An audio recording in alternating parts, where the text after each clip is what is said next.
Tarik en prario dwe mar 11 higa mar 2025 nyakwaro mogi ntiere kama kare chenro en mar ang'ichulo wantiere kod mathoth magi weche maomiyo pek. Social Health Authority will enhance the cancer benefits package from the current 550,000 shillings to Kenya shillings 800,000. Effective December 1. En mor ne jotuo kansa e sama piny owacho lando medo omenda mag thieth mag kansa e agucha kowuok nus milion nyaka shillings 800,000 higa ka higa e ot ka ot. The Ministry of Roads and Transport have already mapped out a comprehensive network of 2,500 kilometers of highway for dualing and 28,000 kilometers of road to be tarmacked. Wacho singuti kudhungni mag geche apeni madongo mapacho ka kukadho kuom chenro mar yaro apeni go. Where following the death of the two innocent Kenyans, there are those who were zeroed in by our DCI and an attempt to arrest them. A fracas ensued. Commissioner Mama Beyo nyiso achije mitudo gi nek ji ariyo e gweng' ma opondo mondo chiwre mapiyo te sendo bila man machiegni kodgi.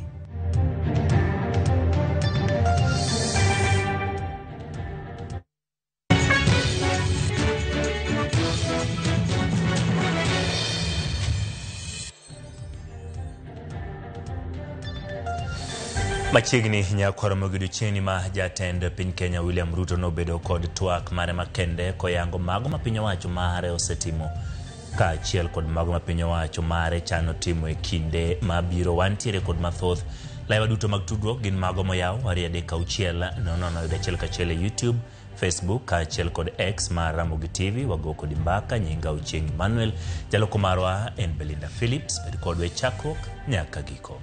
Kawachako ni piny owacho ochano gero wang' apaya kilomita 28,000 e thuolo mar higni 10 kama oting'o yaro wang' apaya maromo kilomita 2,500 wang' apaya mibiro ke e Kenya mangima. Jatend piny Kenya William Ruto yango mai kinde manochiwo twak mare ne jopiny. Twak manochiwo od bura mamalo chenro ma jatend piny oyango ibiro yawo piny Kenya na weche mag dongruok ka achiel kotieko dhungruok mag njamburko maneno ahinya te geche mochomo imbo mar Kenya. Piny Kenya biro bedo gi kilomita 28,000 manyien mag wang' apaya e thuolo mar higni 10 mabiro. Ma onywando wang' apaya 2,500 mibiro yar mondo ket yot e wuodhe ma pacho ka. To scale up, ladies and gentlemen, honorable members, our transport and logistics program, the Ministry of Roads and Transport have already mapped out a comprehensive network of 2,500 kilometers of highway for dualing and 28,000 kilometers of road to be tarmacked over the next 10 years. Den piny Kenya yango gedo mar wang' apaya maromo kilomita 170 mawuok Rironi nyaka Mau Summit. Wang' apaya moyango ni biro konye kedo gi dhungruok ma nyamburko mosenyo oganda jo Kenya kuom higni e kinde mag nyasi kod yueyo ka gimole kor gwenge mar imbo mar Kenya. Jatend piny oyango yawo gedo mar wang' apaya no juma manyien ka osingo ni gedo mar wang' apaya no biro kelo fungruok e weche mag wuoth. This work is already in progress. Next week, I will launch the dualing of the 170-kilometer Rironi, Naivasha, Nakuru, Mau Summit road. On the same day, I will break ground on the dualing of the 58-kilometer Rironi, Mai-Mahiu, Naivasha road. The gridlock that paralyzes these roads every day, especially on weekends and holidays, will soon, by God's grace, be a thing of the past. Bende oyango mokuom wang' apaya ma piny owacho geto yaro mondo ket yot e weche mag wuoth. Wang' apaya duto makoriw to biro chopo 2,500. Additionally, roads earmarked for dualing include Mau Summit, Kericho, Kisumu, Kisumu, Busia, Mau Summit, Eldoret, Malaba, Kericho, Kisii, Migori, Isabenia, and Nakuru, Nyahururu, Karatina, Kisii, Oyugis, Ahero. Den piny Kenya William Ruto oyango ma kolero ni chenro mar gedo mar apaya go ibiro time winjruok ma piny owacho kod kembe mag ji giwegi kod joket mwandu chenro mabende geto bero yore wuoth mag ndeke kod paw ndeke. We will onboard private-public partnership in the modernization of Jomo Kenyatta International Airport, Mombasa and Lamu Airport, and sort out the challenges facing Kenya Airways by next year. Gedo makama okodeo mana wanga pini kende bende jatend piny oyango kendo lando biro choro ndach gacho kolo mar SGR ukibwa Naivasha nyaka Kisumu, gedo mabiro chweyo nyaka tong' ma Malaba, gedo ma igeto ni biro chakore dwe mar achiel higa manyien. This infrastructure drive will also include extending the standard gauge railway from Naivasha to Kisumu and eventually to Malaba. And that exercise, ladies and gentlemen, is beginning in January, in just 2 months. Jatend piny Kenya William Ruto nyiso yie mare ni ochumi mapacho ka osebedo makare nyaka ne okaw kom tend piny Kenya higni 3 mokadho. Kata kamano yango ni piny Kenya pod nigi nyalo mar medo gerore moloyo kanyo. Olosi kinde mane ogolo twak mare od bura mamalo kama opuoyo okang' ma piny owacho osekawo mar bero sekta mar pur, gino mowacho ni oseduoko piny nengo mar chiemo. Lydia Okeyo nigi mathoth. En twak ma ibago higa ka higa, twak mar chal mar Kenya. Katwak ma higa ni no bagi kawuono e od bura. E twak mare kawuono, jatend piny Kenya William Ruto nyiso yie mare ni ochumi ma pacho ka ochomo kama kare. Ahinya to nyaka ne okawo kom tend piny higni 3 mokadho. Kama ne Kenya ne nie namba boro e yore mag ochumi Afrika mangima. Ka kawuono piny Kenya osego ndamo nyaka e namba 6. It is a story you can see in the numbers, feel in the homes, and trace in the lives transformed across our republic. In the last 36 months, over 300 new businesses, including 500 foreign companies, have registered and set up shop in Kenya. Inflation, which stood at 9.6% in 2022, has steadily declined to 4.6% as of last month. The shilling, once in perilous downward spiral, has stabilized at 129 to the dollar for nearly 2 years, a direct consequence of prudent monetary policy and disciplined fiscal management. Oseo moko kuom jotelo mapacho ka maseo kenge ma Kenya osegoyo e kinde ma kembe matimo nonro mag uchumi machalo kaka Citigroup kod Standard Chartered to nonro margi nyiso ni dongruok mar uchumi e thurka osejiwo yie mar joket mwandu e pacho ka kendo kwan gi koro medore. Our critics, the high priests of eternal pessimism, who criticize without responsibility and tear down without offering alternatives, will want you to believe that our economy is going in the wrong direction. World's most respected economic assessors and market sentiment are affirming that what we already know, that our economy is strengthening, our prospects are brightening, and confidence in Kenya is rising. Pokenge ma piny Kenya osegoyo sekta mar pura nyaka luwore gi chenro mar sirikal mar chiwo mbolea ma nengone ogonyore kendo chiwo kothe ka bende opuoyo kwan malo mar jopur masani osendikore thurka. This year alone, we delivered 7 million bags of fertilizer and 35 million kilos of certified seed. And next year in 2026, we plan to distribute 12.5 million bags across all the 1,450 wards, ensuring every farmer has access to affordable inputs. We launched an integrated digital platform to register farmers. In 2022, fewer than 300,000 farmers were on record. Today, over 7.1 million farmers are registered on the Kenya Integrated Agricultural Management Information System.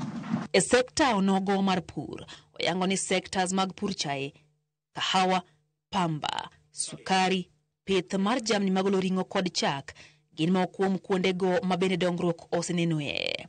Lydia Okeyo, Ramogi TV, Nairobi. Kaodhi weche mag somo, jatend piny Kenya William Ruto yango chenro mare mar bero somo mar kwano, science kaachiel kod teknolojia kata STEM courses ma kokadhe put mochuogi mabiro chiwo lipot kaka chenro makamano biro konyo bero somogo kaluwore gi Ruto. Bero sombe mag STEM biro konyo jopuonjre yudo lony mopogore opogore mag nyalo tiyogo e kelo dongruok e pacho ka mana kaka e pinje mamoko. Japamo marwa Efi Nyakidi miolera. E twak mare e od bura mamalo, Jatend piny William Ruto oyango ni bero sekta mar somo en achiel kuom yore ma piny Kenya nyalo goyo godo okang' kendo chopo rang'iny mamalo mar dongruok. Kuom mano, olero chenro mar bero sombe mag kwano, science kod teknolojia mong'ere ahinya kaka STEM, kowacho ni nitie aput mosechuogo kokadhe bad migepe mag sirkal kendo miyo ting' machiwo lipot ewi okenge minyalo ti godo e bero sombego. We have increased the education budget from 490 billion in 2021 to over 700 billion this year, which has facilitated better infrastructure in our education system, more teachers and trainers, and enhanced funding for our colleges and universities.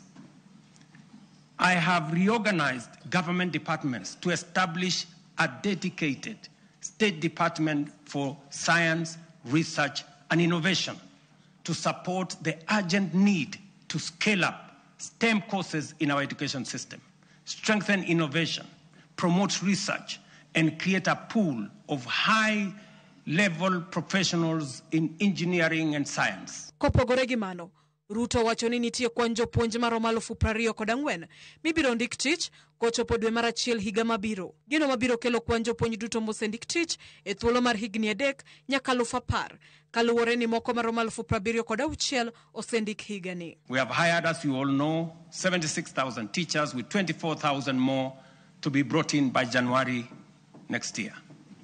That will translate to 100,000 teachers in 3 years, an achievement unmatched in the history of our country.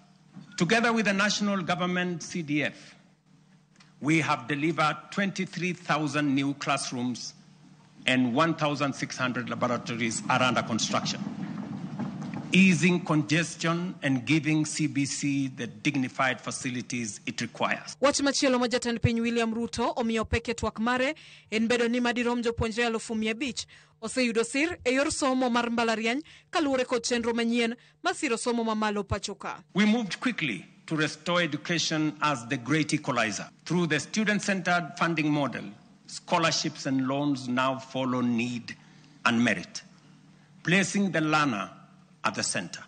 Nearly 500,000 students have already benefited from this model.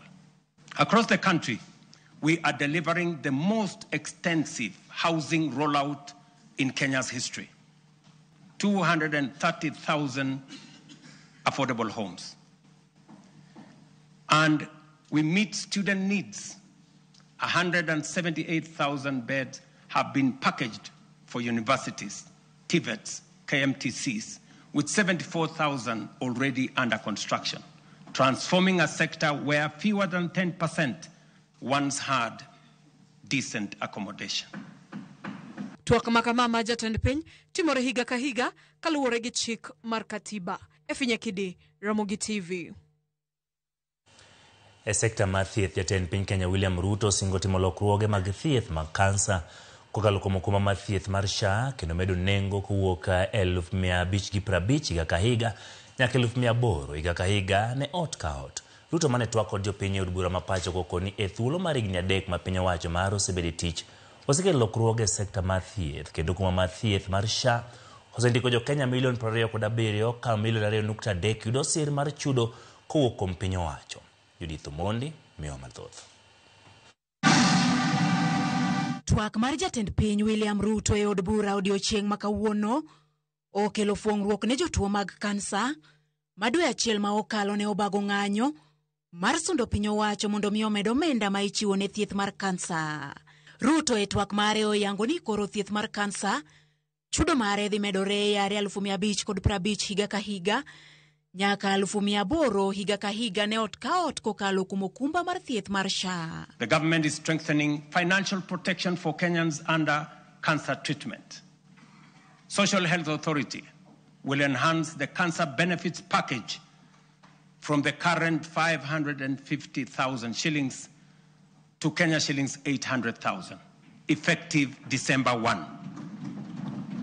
This enhancement responds to the rising cost of sustained cancer care and ensures that patients can access quality, uninterrupted treatment without facing financial hardship. E twak mare, opuoyo lokruoge matende osekelo e migao mar thieth, ahinya to yango okumba manyien mar thieth mar SHA, ma okoni osendiko jo Kenya ma odhuro, kipimo kod okumba mar thieth machon mar NHIF.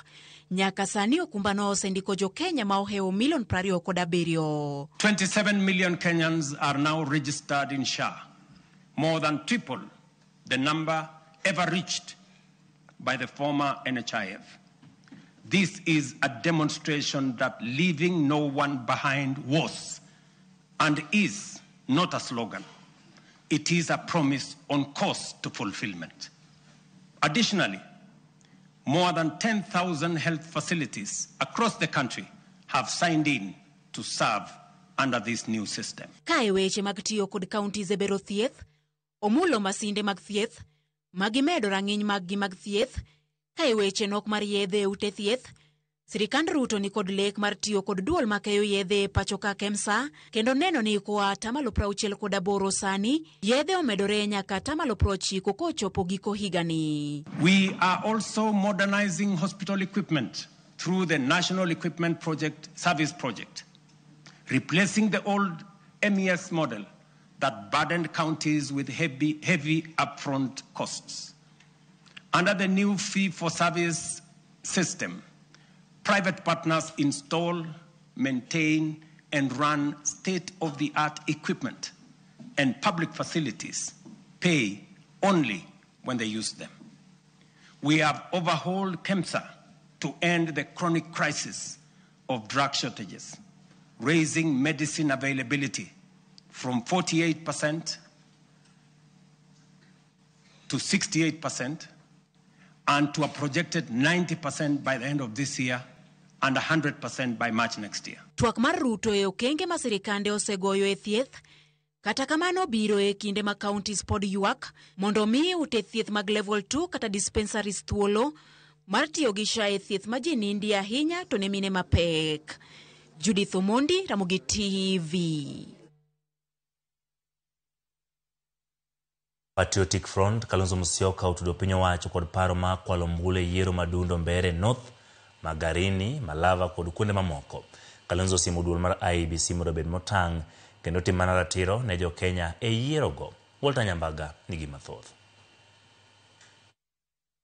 E twak mare kod ute fwambe log tich ma Kalonzo Command Center Nairobi, ogai mar Wiper Kalonzo Musyoka koni kweth maketo sirikal tesre oseyudo maling'ling ma sirikal chano timo mar kwalo ombulu e yiero madundo ma tich ang'wen manyien. Kalonzo koni sirikal sani puko jamna nyowuoyo kuom jolut ombulu mondo lok pache kaluwore kod mbi margi masani olwari lo kama embe motop. In the rogue regime's desperation to rig the forthcoming by-elections, they have directed voters to take pictures. Just imagine, take pictures of their vote at the voting booth, showing that they have indeed selected their preferred candidate, and so as to collect not less than 5,000 shillings.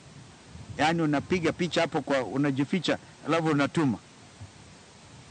If this is not voter bribery and intimidation, then I ask, what is it?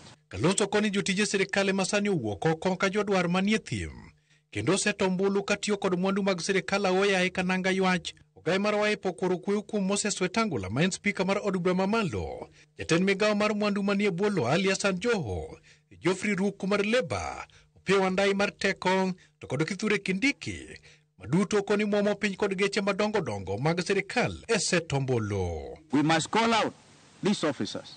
It's amazing that Speaker of the National Assembly, my brother Moses Wetangula, is out there campaigning. Speaker of the National Assembly.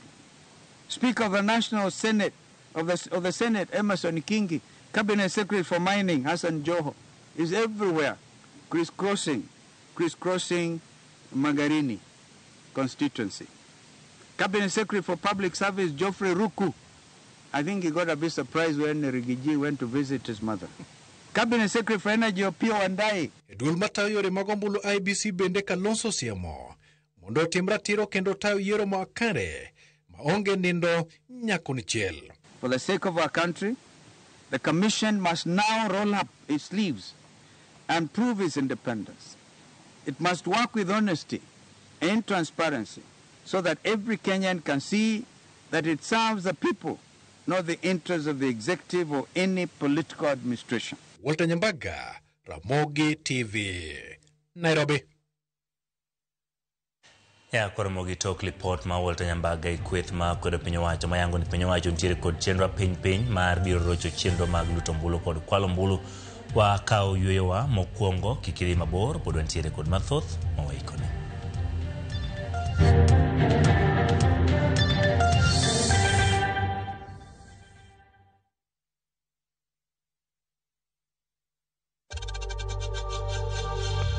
We know times are tough, so save money by buying airtime from M-Pesa to any network with zero transaction fees. Dial *487*2# and get your airtime PAP with zero transaction costs.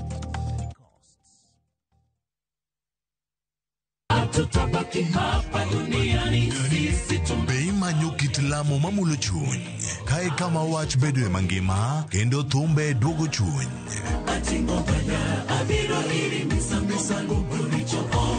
Wariure kanyakla mondo wakel nyadiera geno kod ote mar kinde ma wadakiegi. Wachak wadogi ruon wach ma Nyasachwa. Wachak wapenj Nyasaye wach Nyasaye be wuodho adhi maber. Biblia wacho niya Yesu noloyo teko jachien e msalaba. En wach mar yie, dwaro kod yudo kari e sigand Nyasaye.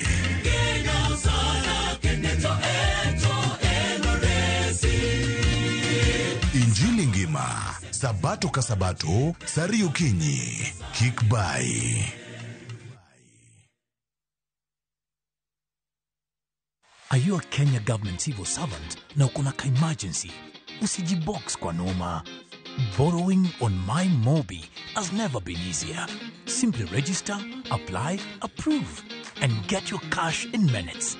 Dial *531# and get up to 20,000 shillings to sort your emergency and pay from your next payslip. No paperwork, no drama. Ni wewe tu na simu yako. With MyMobi, now you're in control.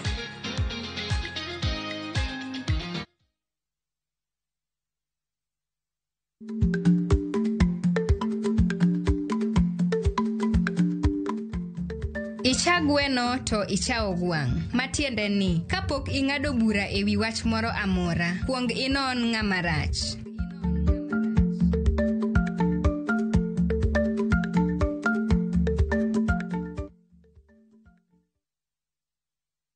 Milome ne funde contractors gi agents duto Kisumo. Royal Mabati Factory Limited gwelo tiegruok maonge chudo e Jumuiya Resort chieng' tich abich tarik 21 dweni higani mar 2025 kochakore saa 2 okinyi. Chopi iyud tiegruok manyasani, ing'e kit tatewa mantie rang'iny mamalo kendo iyud oboke mar yango tiegruok. Mondo indikri kaka fundi kata agent, di *455*8# ne mathuth. Gochnwa gi 0722 638 kata lim badwa ma Kisumo mantie Accra Street momanyore gi Paul Mboya Road, Manjit Building.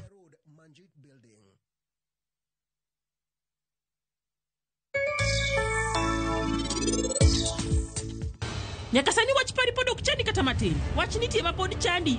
Bende en kare? Gimoro amora marach bende osetimre ne? In wach pari asefuonyo ni ok chandi kata matin.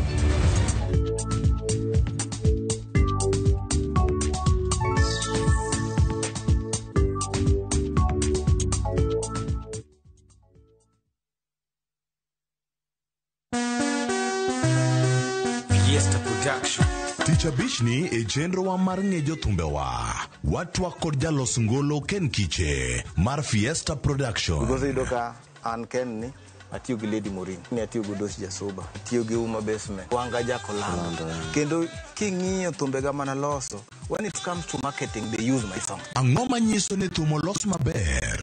Shida ma wan godo atito today. If the family of Cubase or Loro Cubase, there will be no producers. Kik bai tich abich ni kochakore saa 2 okinyi to wanuoye ngeso saa 5 okinyi. E Ramogi TV gi Solomon Atito Kafaya.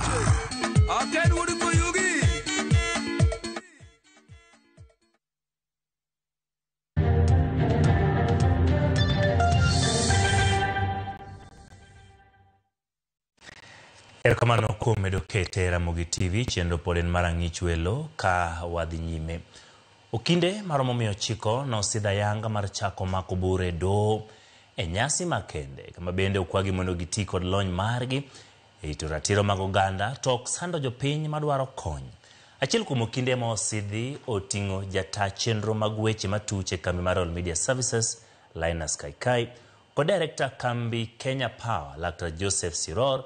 Cynthia Onyango Meoler. I want to recognize Linus Kaikai, who was also under my LBA class. Wuoth marabora mar somo kod timo tiegruok e weche chike ochopo e giko mare kod nyasi mamiyo ma okelo kanyakla okinde 920 maduto osidhi ayanga bang' bedo e tiegruok kuom higni 7. E twech makende mar nyadhi moriwo gudu machalo iunyai mopugno, lau kandho marateng' kod tai manyaduse obedo ranyisi makende mar giko tich matek, somo mathoth kod tiegruok mochuochieng' ma osebedo ngima okindegi kendo chakruok manyien mar mino wache doho. Okinde ma osebedo kod lony mararieya kendo oseneno gima ne punda oneno e burbala e tijni, otiyo kod thuolono e miyo gi siem makende ni gibed joratiro to ok jogo mohero chamo mayom. Do not steal from the poor and particularly victims of road accidents. Most importantly, do not rob the dead by depriving widows and orphans of their inheritance. A good name and a peaceful sleep at night is much more than cash in a bank account. And finally, please give back to the society that yielded you. Help a needy child, educate an orphan, and assist widows. Justice is not a slogan. It is a practice. It is the way you treat your clients, the way you bill your hours, the way you hold colleagues accountable, and the way you show up even when no one is watching.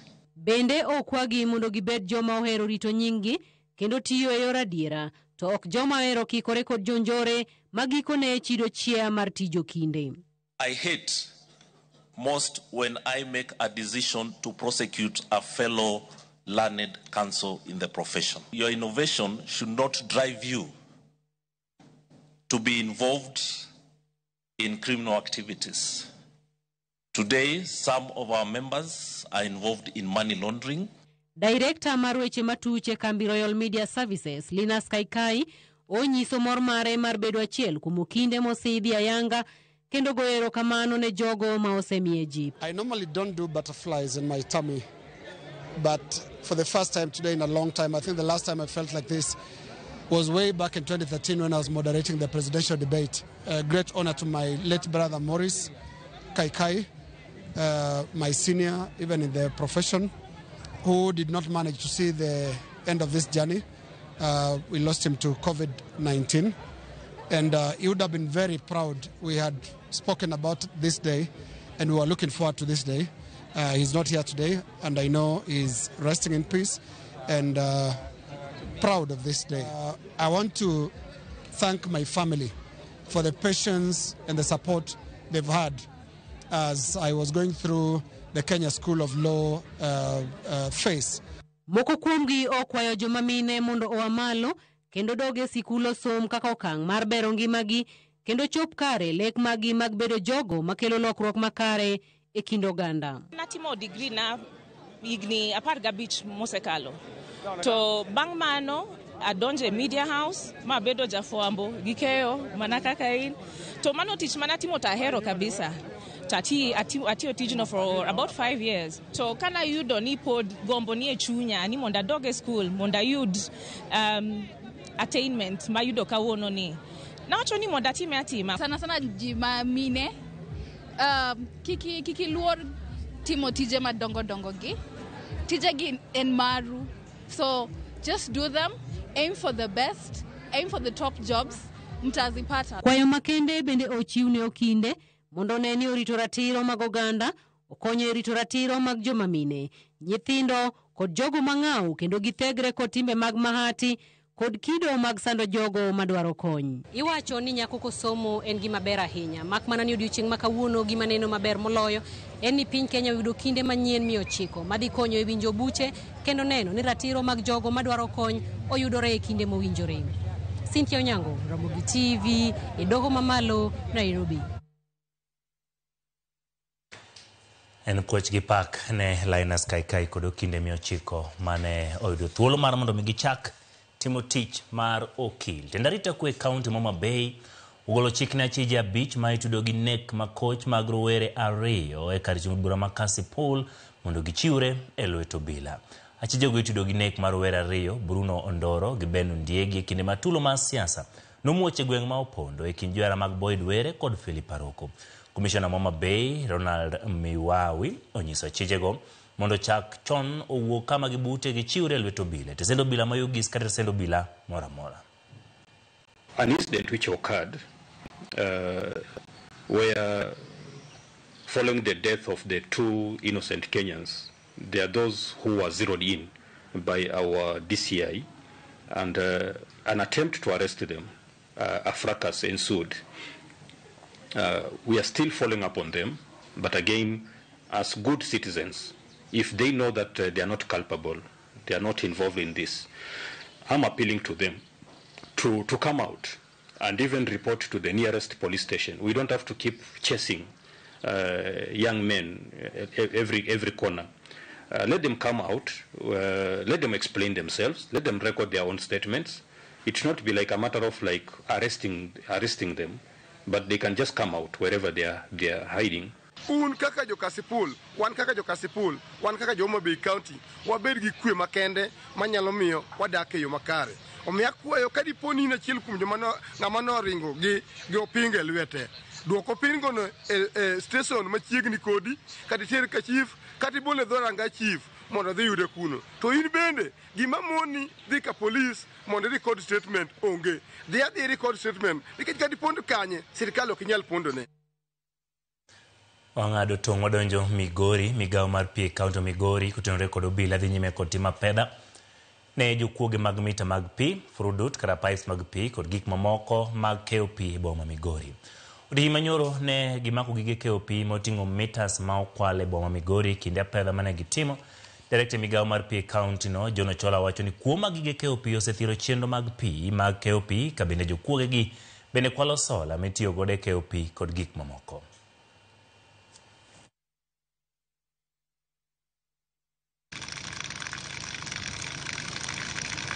Gigi gini mekwa kaka jopiny, kura wuo kaka japiny. Gigi kaseloso gi ma waweyo ka gitiyo, to kuro en tich ni kaka in ng'ama modho pi kanyo, mondo ine ni pigno ukonyou kendo urite obedo maru. Nikech kethruok mang'eny mwaseyudo en ni sola okwal, en ni pipe ong'adi. Koro yudo ka magi gin gik ma miyo tich ma watimo samoro ok nere ne jopiny. To ka giketo arita maber projects mwamiyo gigie, to gidhi tiyo maber kabisa. Kwadhi Kisumu, johala ma Jua Kali boma Kisumu kutelni kod jakom margi Hussein Jack koro wacho ni gichano cholo ywak e doho mar ywagre king'eto mar doho e wi lowo ma gisebedo ka gitiye. Ma bang' doho mamalo ng'ado ni lowo moromo eka 8.4 ma gisebedo ka gitiye chakre higa mar 1986 en mar kambi Reru. Gikwayo ni mondo piny owacho kod Tent County ma Kisumu ne ni kama idhi tergie dhi romo Jua Kali 38,000 duto, nikech mano ohala mathoth gi oketo e geno ma yuto margi.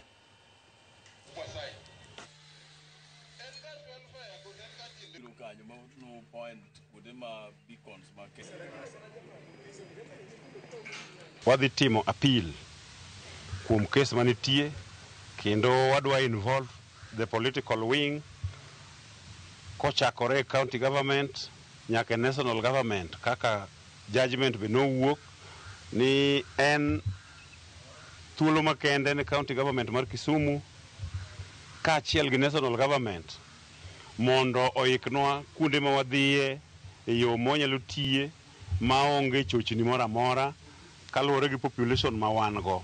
Omiwa bedo kanyo higni 5 ka county government gi national government, omiyo kuma wadhiye kendo ma wayiego ni mondo mi wadhiye eka wawuok kanyo. Ma ka ok gitimo mano to wadonjo negi. Tarik 11 dwe mar 11 mane jajo wacho ni nitie government kane miyo Jua Kali land nitie kalatese moko mane ogeloso maber, emomiyo koro nowacho ni lobno oneno ni en mar Kenya Railways. To Kenya to Jua Kali noluwo processes duto, emomiyo koro wadhi appeal mondo wadhi wawache ni wang'is Court of Appeal ni decision manjo tim kane ne ok otime maber. Yakoro magodo ke twak ma jatend piny Kenya William Ruto, Jod Bura, opo twak ma jatend piny William Ruto gole nyimod bura ewi chenro mage mar golo piny Kenya e ong'ala ma pinje ma eka dongore nyaka pinje mose dongore bwo higni 10 mabiro. Thoth Jod Bura mor kod chenro mar yara piny madongo madhi e gwenge makaluo kaachiel gi chenro mar gero gach reru manyasani mano SGR kuok Naivasha nyaka Busia kokalo Kisumu chakre higa manyien. Kaka jafwambo marwa Chris Weno leronwa, moko kuom Jod Bura to nyiso kiawa ewi keto e tim chenrogo. E twak mare mar ang'wen jo Kenya e nyim od bura, jatend piny William Ruto oketo gi chia dwaro mare mar keto piny Kenya e kind pinje mag ruodhi. Kochakore e chenro mar kongo apeyni madongo e gwenge makaluo kod Kenya mangima nyaka bero paw ndeke maduong' ma JKIA, Ruto ochiwore mar miyo Kenya sura manyien, weche mane onyong'o moko kuom jo od bura. Ndara modhi launch next week ni wuok Mau Summit, ni wuok Rironi nyaka Mau Summit. Goringo nogo kona odonjo Kericho nyaka Kisumu. To maduong' mogik SGR koro next week in 2 months next year koro wuok Nairobi ka kochimo winam nyaka Kisumu nyaka Malaba. Koro agamo na bed mamor, agamo na bed ma kosino gimor. Gik ma president owacho go koko mit botieko, I am certain ok bibedo any opposition. Wamunyoro bonindo Nyeri, Kalonzo bonindo Korekocha, president Nyalodia. Kenya gi Asian Tigers, Malaysia, Singapore, China, ndalo mokalo 40 years ago ne wan at the same place. To jogo no overtakewa. Negi overtakewa nikech ok ne onge vision. To mane vision ma president dwa kelo. Programs mokelo modwa kelo mag gero more infrastructure, medo energy, investment in education and STEM. Mago gik ma kotim to Kenya ok bedo the same as kaka en kawuono. Moko kuom apeyni go gin apaya maduong' maok Mau Summit kochomo Kericho, Kisumu nyaka Busia, Kericho Migori nyaka Isebania, kod mano Makisi kochomo Oyugis. Achiel gima morgo ni okowacho taxation, okowacho no biro tax anybody, oko increase any kind of levy, owacho ni funding biro ayo from PPP, which is the best way of doing development in the world of today. Kenya is part of the global activities, part of the world. And therefore, Kenya oknyadwar team ambitious projects kagidwa fund themselves. Gimomora ahinya kawuono ni yo mawuok Nairobi mang'ado Mai Mahiu madhi nyaka dala kucho, to gi yo mawuok Nakuru madhi madonj Kisumu, to gi railway line mane Kero Uhuru oketo donje puothe Kenyatta to wuotho rumocha. Koro nyalo ringo nyaka Kisumu madhi nyaka Bodea. Gigo mora kabisa, mora nikech kaka jatelo ma bathe mar piny kocha yo nam Lolwe wasebedo ka waywago gi ndalo mang'eny. E adita mare machielo mar olimo ne gwenge makaluo, Ruto oyango ni chenro mar gero gach reru manyasani kowuok Naivasha kochomo Kisumu nyaka Malava dhi chakore dwe mar achiel higa manyien. Hakuguzia swala muhimu sana, swala muhimu kwamba zile point 10 ambazo aliweka mkataba na Raila Amolo Odinga ambazo zinahusu wa Kenya. Kwa mfano mambo ya abduction, mambo ya extrajudicial killings, mambo ya NADCO report, mambo ya fight against corruption, mambo ya devolution, mambo ya historic injustice, mambo ya youth employment, hiyo yote masuala 10 hakutaja chochote. Kata kamano, moko kuom jo od bura mag ODM onyiso ichwang' margi bang' jatend piny William Ruto rem loso e weche 10 madito mane okete koke kod ogai mar ODM mosenindo Raila Amolo Odinga. We are on track to increase exports. En twak ma oyudo puoch kod kiawa e yo maromre kowuok kuom jotelo mapacho kae ka jopiny koro oketo wang'gi mar neno ka bende singo kod chenro makamago ibiro keto e tim kose gibiro dong' mana kalek. Chris Owino, Ramogi TV, Parliament Buildings, Nairobi. Anyuola moro e gweng' ma Kisauni Mombasa yogo ratich nyathi gi machiegni 5 mikoni na wito ngimane bang' lwar kuke orofa mar 3 e ot moro moting'o madrasa ma gipuonjore. Anyuola no koni nyathi no chalni ne imiyo kum gi japuonj madrasa e yor loro ne malo wi od gorofano bang' biro e skul modeko. Kama bang' wacho ni nyathino ne otemo chikore kotemo pondo, obila osechako timo nonro e masirano kendo osedayo dho ji 7 mochung' madrasa mar yango adieri wi tho ma nyathino. Ma bende ikoni ne oiki aroya kapok ochiw ler ne obila.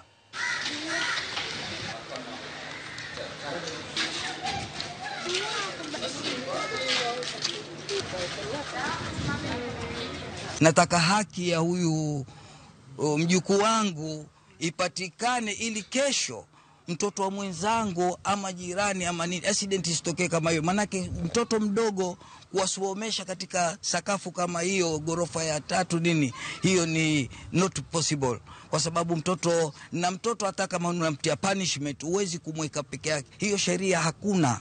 Basi nikamwacha tu hapo, mimi nikatoka nikarudi zangu nyumbani. Kama dakika 10-15 hivi tuktuk yapita, tuaitwa hapa ambao Khairuni ameanguka. Sasa tukitoka tukaenda hospitali, mtoto ashafariki. Sasa sikuelewa huko alianguka vipi, yao ni vipi yani. Funzo alikuwa hapo akaniambia huyu alikuwa amepatiwa kama punishment, amefungiwa juu ya sakafu. Baada ya kupanda huko juu kuangalia hiyo sakafu, yani ni mahali ambapo yani huwezi kumpunish mtoto wa miaka 5, yani ni very risky. Katika kushuka chini break kuangalia hawa watoto wengine walikuwa wamebreak. Maana mtoto mwenyewe semekana alikuja kuchelewa, akaletwa na mzazi wake, akasema mtoto hataki kuja madrasa, kwa hivyo apewe punishment. Huyu mwalimu ndo akamchukua akamweka kwenye stair, akishuka chini kuangalia hao wanatoka break. Hata 10 minutes haijafika, mtoto kamepanda juu kabisa akajirusha kwenye gorofa. Ringre prario kuda beach kuom 39 mane okane kar kano ringre Moi Referral Hospital tokseny roklo e gwenge ma Chesongo osechiwne familia gi mondo migi iki. Ringre auchiel ne osekaw kod familia mag Richard Jumani kendo iki county Elgeyo Marakwet. Familia machiel manito jogi 8 kiny bende iko johera gi kinde alam moriwo maji 25 e gweng' ma Murukutu.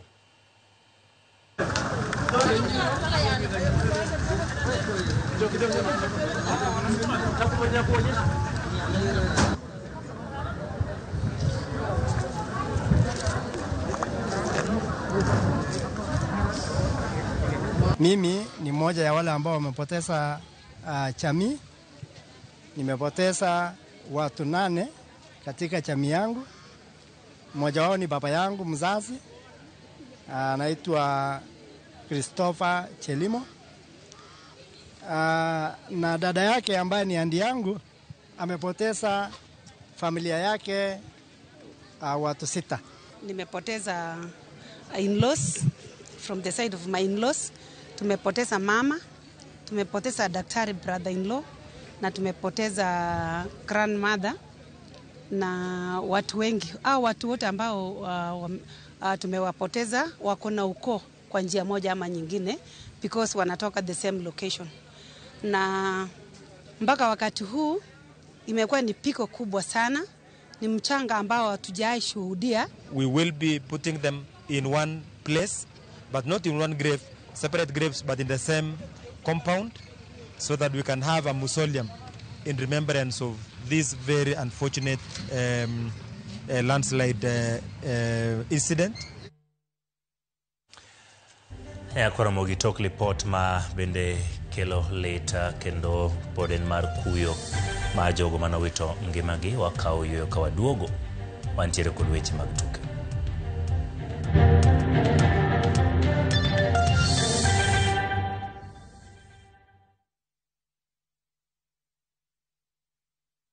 Teke na Wigo Boda.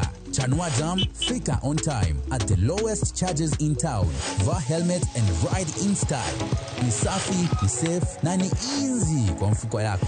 Wigo, your trusted ride. Download the app now. Ama SMS Wigo to 20425. Ndio ufike right on time. Wigo, your trusted ride.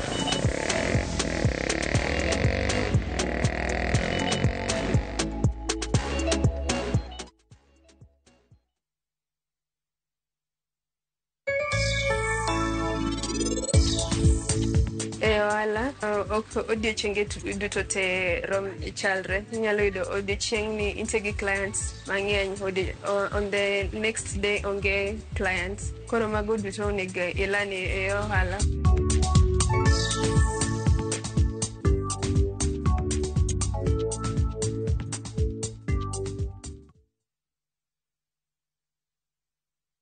Dear God, at times so ni blessed hadi nasikia kukushow God bless you. Over time ume succeed kuni make happy. I wanna say I'm proud of you. Kuna vitu most zime happen kwa life yangu. Looking back, that must have been you. You are love. Sijui kama ina make sense kusema I've fallen in love with you. Dear God. Kupata wimbo huu kama sikiza tune yako bonyeza *811*217#. Kumbuka sikiza na Citizen ndio nyumbani kwa wasanii wote.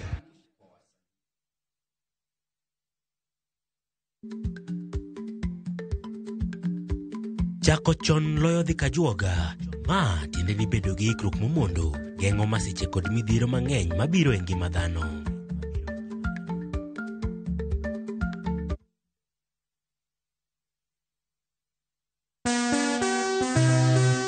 Fiesta Production. Ticha Bishni e chenro wa mar ng'ejo thumbewa. Watwa kod jalos ngolo Ken Kiche mar Fiesta Production. Gozo idoka an Ken ni atiyo gi Lady Morin, ni atiyo gi Dos Jasoba, atiyo gi Uma Basement, wanga jako lando. Kendo king'iyo thumbega mana loso, when it comes to marketing they use my song. Ang'o manyiso ni thumo los maber? Shida ma wan godo atito today.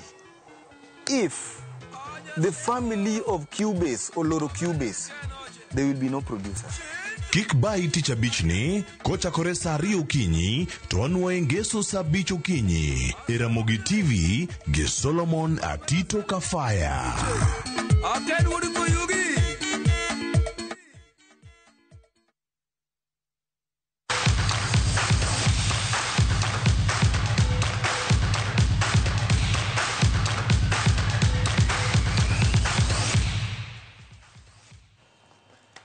Jatend piny Kenya William Ruto nomi mich moyiedhi ewi ting' mare ma siro tuke adhula e piny Kenya inyato nyasi mar mich manobagi kod CAF e piny Morocco. CAF kokadho kuom ker mare Laktar Patrice Motsepe ne oyango ting' kod okenge mag jatend piny Kenya William Ruto ma siro kendo dhi nyime gi loso lwasi makare e weche mag tuke ahinya to pich adhula. Gakinya, Ambassador of Kenya to Morocco, will receive the award on behalf of His Excellency William Ruto, President of Kenya. So, yeah, go ahead.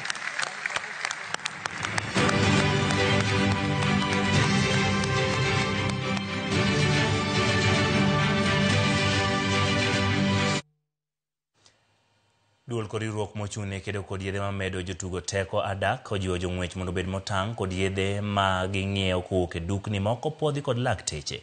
Adak wacho ni moko kuom yedhego ting'o mago moko puodhi kuom jotugo kendo nyalo weyo ka ogogi okum kata ketho tich matek mar were magi.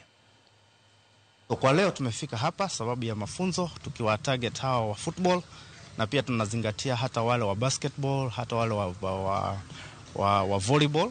Na in the course of this week pia tutaweza kuongelesha wana coaches wao ndiposa hao mwanamchezo huyu aweze kuwa amelindwa vizuri na ameangaliwa vizuri ndiposa asiende kuingika katika hali ya kutumia dawa ambazo zimekataliwa. Pia tunataka kuwahamisha kwamba ni kawaida kwa mwanamchezo yote kuchukuliwa sample za doping control. Kwa hivyo wasiwe na wasiwasi, wasiogope, wasiwe na hali ya kukatama kukimbia wanapoona wale watu wa anti-doping, lakini wajue kwamba ni katika hali ya michezo kwamba wataweza kutestiwa at any time.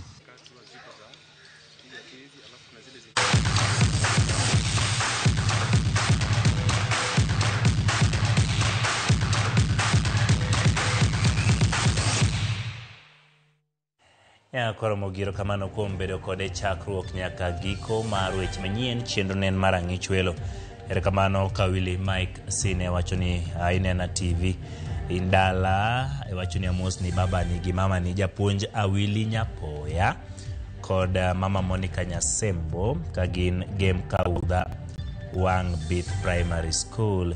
Ero kamano kuom ote machal kamano Jaroso jawacho ni nena ka intiere dala game bende odendo intie gi wuonu Benson Owiti Winda. Iwacho ni jatend piny Kenya William Ruto loso maber kendo wantiere broad based government nyaka 2032.